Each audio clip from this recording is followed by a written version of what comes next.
ব্রাজিলের মতো দলের দ্বারা এইগুলো আশা করা যায় না। মানে তোমরা যেই লেভেলের খেলোয়াড় বা যেই লেভেলের দল, তোমরা 2 গোল আগুই থেকে এই 2 গোল পরিশোধ করে কেমনি? মেক্সিকোর মতো দল দেখা যায় 2 গোল পরিশোধ করছে। কপাল ভালো যে এনরিক আইয়া একটা গোল দিয়ে দেখা যায় যে ম্যাচটারে জেতাই নেছে।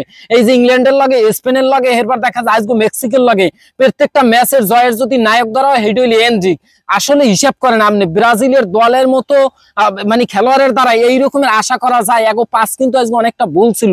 মানে পাসের মানে পাস সঠিকভাবে দেয় কিন্তু ধরতে পারে না, নাইলে দেখা যায় মারে 10 হাত দূরে। মানে তোমরা কোন রকমের খেলাধুলো দিতে আছে আমার মাথায় কাজ করতে আছে না। মানে তোমাকে দ্বারা দর্শক যারা আশা করে যে ব্রাজিল দল এই রকমের একটা খেলা দেবে, কিন্তু হেইডে তো দিতে আসো না। মানে তোমরা যেই লেভেলের প্লেয়ার বা যেই মানের একটা দল, সেই দলের খেলোয়াড় কই? এই রকমের খেলাগুলো কই? দেখা যায় আজকে যে বাজে খেলা দিয়েছো, এই রকমের খেলা দিলে কোপা আমেরিকা চোহে দেখা লাগবে না, দেখা যায় বাড়ি যে ঘুমাইতে পারবা। গত ফিরতে ফাইনাল পর্যন্ত গেছিলা, এই ফির যে খেলাটা দিয়েছো, মানে আজকে খেলা দিয়ে প্রমাণ হইতে আছে যে ব্রাজিল আগের সিন একটু দেখা যায় ডিমোশনে গেছে। তারপর ভিনিসিয়াস ওঠার পর একটু ওই যে একটা অ্যাটাক লাইন বাড়ছে, এরপর দেখা যায় এনরিক ওঠার পর সামনের দিকে 2-1টা অ্যাটাক বাড়ছে। কিন্তু এর আগের অবস্থা চিন্তা করেন, 2টা গোল দিয়ে তোমরা আউগই নিয়ে আসো, তাই এই 2টা গোল কেমনে পরিশোধ করে? তোমাকে অবশ্যই একটু চমৎকার এবং ভালো খেলা উচিত ছিল আর একটু। তোমাকে দ্বারা যেইটা আশা করছে দর্শকেরা বা সবাই দেখা যায় সেইটা তোমরা দিতে পারো না, আর একটু ভালো খেলা উচিত ছিল।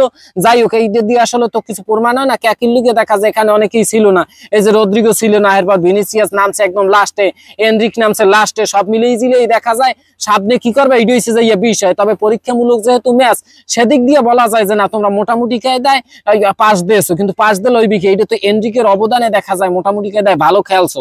যাই হোক, এখন তোমাকে দ্বারা অবশ্যই দর্শকেরা যেটা আশা করে সেইটা দিতে পারবা কিনা এইটা হচ্ছে যে বিষয়। তবে এইটা তোমরা আসলে তোমাকে দ্বারা আমরা আশা করি নাই। প্রত্যেকটা প্লেয়ার দেখা যায় ক্লাবে কি পরিমাণ চমৎকার খেলতে আসো, কিন্তু কথা হয়েছে যে জাতীয় দল আইয়ে তোমরা এইরকমের কেন লুথো মার্কা খেলা দিতে আসো? তোমরা অবশ্যই জাতীয় দলের ক্লাবের খেলাগুলো জাতীয় দলে দিতে পারলে দেখা যায় তোমরা চমৎকার ভাবে দলটাকে আরো সামনে আগুই লই জিততে পারবা, এবার কোপা আমেরিকা জিততে পারবা।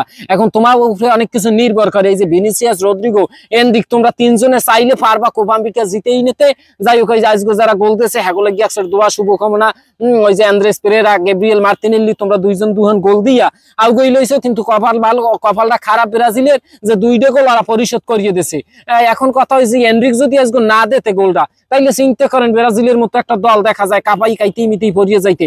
এখন সব দিক হিসাব করলে দেখা যায় কপাল খারাপ ব্রাজিলের, এইটা হচ্ছে যে সবচাইতে বড় কথা। আর নাইলে প্রত্যেকটা প্লেয়ার দেখা যায় ক্লাবে আগুন জ্বালাই দাও, জাতীয় দলাই ইয়া দেখা যায় কাপাইতে পারো না। এরপর আজকে আরো দেখা যায় 2-1টা গোল বাড়তে, হয়তো কপাল খারাপ দেখে গোল হয় নাই। এখন কথা হয়েছে ব্রাজিলের এই দল লইয়ে কি কোপা আমেরিকা জেতা সম্ভব? এই রকমের খেলা দিলে সম্ভব না। মানে প্লেয়ার ভালো, কিন্তু তোমাদের খেলার যে মানে কম্বিনেশন এখন তৈরি হয় নাই। তোমাদের মধ্যে বন্ডিং তৈরি করতে হইবে, সুন্দর পাস দিতে হইবে, একুরেন্সি। মানে রিয়াল মাদ্রিদ বা ওই যে পিএসজি, ম্যানচেস্টার সিটির যে খেলাগুলো দেখা যায়, বা সামান্য হিসেব করেন সৌদি আরবের আল হিলাল, আল নাসরের যে পাস এর একুরেন্সি, এই রকমের পাস যদি তোমরা দেখতে পারো 100% তোমরা দেখা যায় কোপা আমেরিকা জিততে পারবা। কিন্তু তোমরা এই রকমের পাস দিতে পারতে আসো না, তোমাকে পাসে আজকে অনেক ভুল ছিল। যাই হোক, সামনে পরিশোধ করি সংশোধন করি খেলতে আইও। এই রকমের খেলা দিয়ে কোপা আমেরিকা জেতা যাইবে না। যাই হোক, ভালো থাকেন, সুস্থ থাকেন, দেখা হইবে আবারও আপনাদের লাগে সামনের কোনো ভিডিওতে।